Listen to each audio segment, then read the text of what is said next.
How shall I begin my story that has no beginning?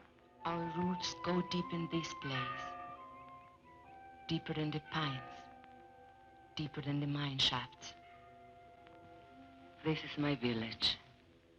When I was a child, it was called San Marcos. The Anglos changed the name to Zinc Town. Zinc Town, New Mexico, USA. Salt of the Earth was created in 1954 and directed by Herbert Biberman. It was also written by Michael Wilson, produced by Paul Jericho, and composed by Sol Kaplan. All four were blacklisted from Hollywood due to the influence of the House Un-American Activities Committee, with Biberman being one of the original Hollywood 10. Before analyzing this film, one must first understand the context in which it was created.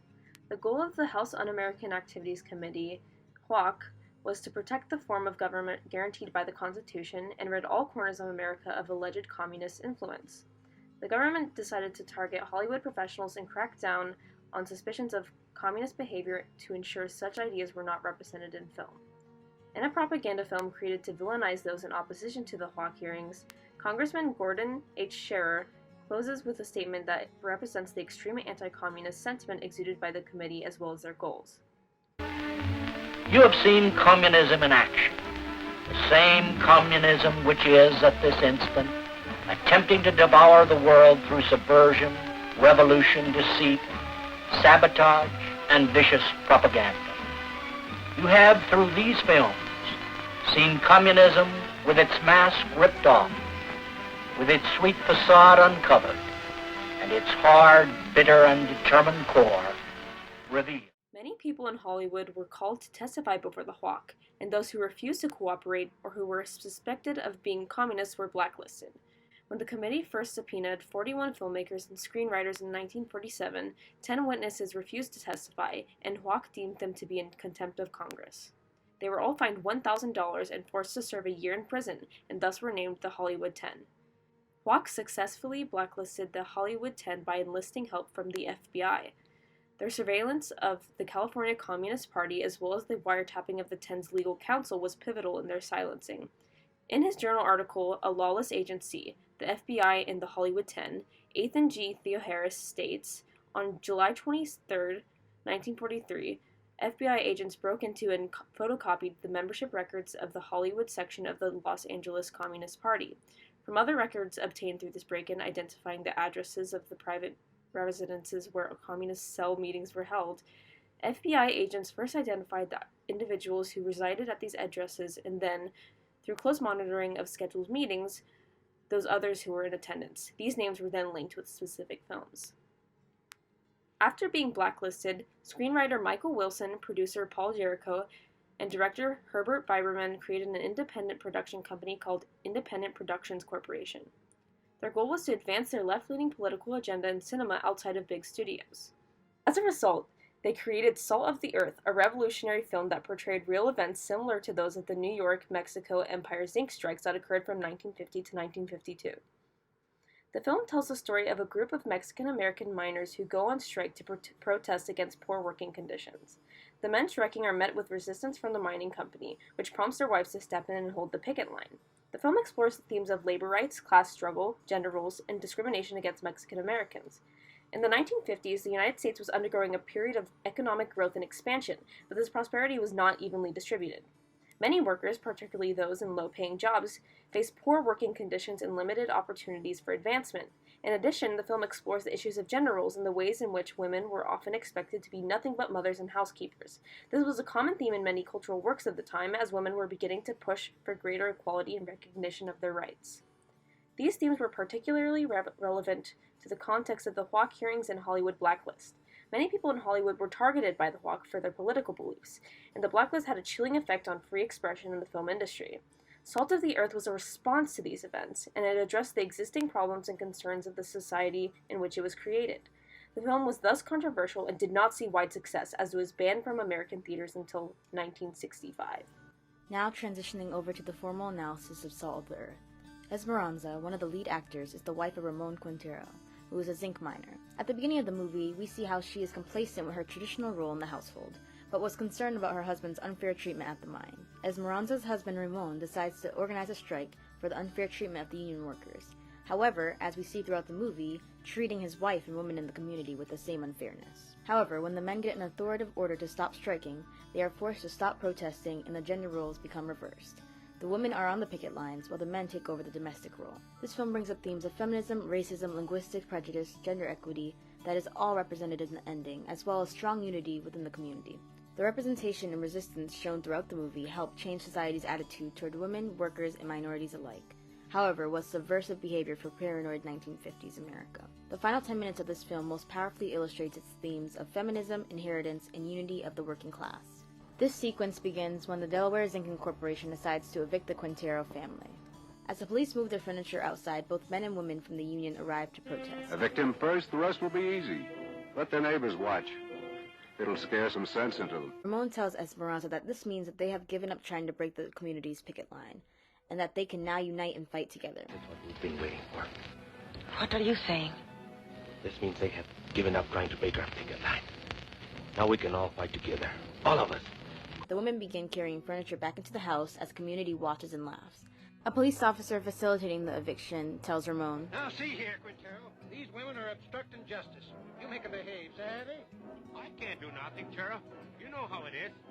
They won't listen to a man anymore. Resistance and noticing the sheer number of united people in the crowd, the police give up and report back to the representatives at the Delaware Zinc Corporation. Even without knowing that they won the strike, the community cheered. They felt like they already won with the mere strength of the union and community. Esperanza is shown walking out of the house in a medium close-up with the darkness of the shop vignetting around her as she looks at the crowd. Ramon, standing with Esperanza and their children, thank both his sisters and brothers, and especially Esperanza. Thanks, sisters and brothers. Esperanza, thank you for your dignity. You were right. Together, we can push everything up with us as we go. As he gives this speech, the audience sees Esperanza surrounded in darkness as she continues to look at the crowd with wonder. Now, as a close-up shot. This is paired with wide shots of the crowd, further demonstrating that the entire community came together for this. Ramon emphasizes the importance of community and the need for everyone to participate to improve the conditions of the working class. The film ends with Esperanza's voiceover. Then I knew we had won something they could never take away. Something I could leave to my children, and they, the salt of the earth, would inherit it. The crowd waves their goodbyes, and a close-up of Esperanza appears once more. As she brings up what she could leave her children, the viewer is shown a medium close-up of her son touching a stained portrait of Ramon's father. After this, we are shown the same close-up of Esperanza once more. However, this time she is not shrouded by a dark vignette. She looks around at her new normal, unrestricted, and free from the darkness from before. The final shot is a wide shot of the crowd walking away from the Quintero home. The usage of camera angles plays a big role in this film, and the ending sequence shows the shift in power dynamic when the workers and families confront the police. Now that the police do not hold power over the community, the officers are framed in more constrictive close-ups, but they're not given much negative space. In contrast, the crowd is shown in wide shots to demonstrate the power comes to side. Like the rest of this film, the sequence features a soft focus with glowy light and grainy darkness.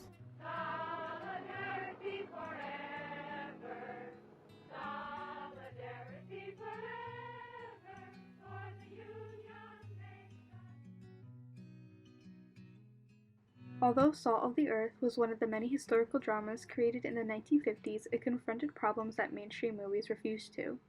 Salt of the Earth is held to be an example of a social problem movie, a genre that focuses on societal issues and their impact on individuals and communities. The film fulfills this criterion in its depiction of the struggles of Mexican-American miners in New Mexico fighting for better working conditions and wages. In terms of its similarities to other films within its own genre, Salt of the Earth is similar to social problem movies of its time in that it takes place in a contemporary setting and maintains a sense of realism. Moreover, it addresses man-made issues such as capitalism and the exploitation of workers so that the characters in the film can begin to unravel them through small but significant victories. This way, viewers empathize with the characters and also gain relief by the end of the narrative, though their own material conditions have not changed.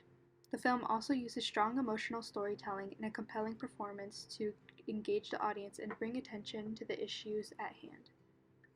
In terms of differences, Salt of the Earth stands out for a few reasons. First, the film was made by an independent production company made of multiple blacklisted filmmakers. Second, the film was made with a largely Hispanic cast and crew, which was also relatively unusual for Hollywood productions of the time. Specifically, director Herbert Biberman and producer Paul Jericho worked with a group of actual miners to create the script of Salt of the Earth in a democratic manner. Jericho's brother-in-law insisted that the mine workers themselves would have a veto power overseeing the content, and he helped form a committee of union members and the Ladies' Auxiliary who could suggest and implement changes. This gave the film a unique perspective and allowed it to provide a more authentic portrayal of the experiences of the Mexican-American miners. In terms of its relationship to large historical trends, Salt of the Earth was released at a time when social problem films were particularly popular in Hollywood. These films often tackled important issues of the day, such as poverty, discrimination, and social injustice. Salt of the Earth fits within the trend, but it also stands out for its focus on the experiences of Mexican Americans and its use of a largely Hispanic cast. Despite its blacklisting, Salt of the Earth remains an incredibly important work of social activism and a testament to the film's power in addressing important current issues. It is a powerful expression of the concerns and problems of the society from which it emerged, and it remains relevant even today. The film was very much ahead of its time in its attitude toward gender and racial justice, especially in the workforce. The film permeates beyond the era of its birth, and despite its initial blacklisting, inspires filmmakers even today.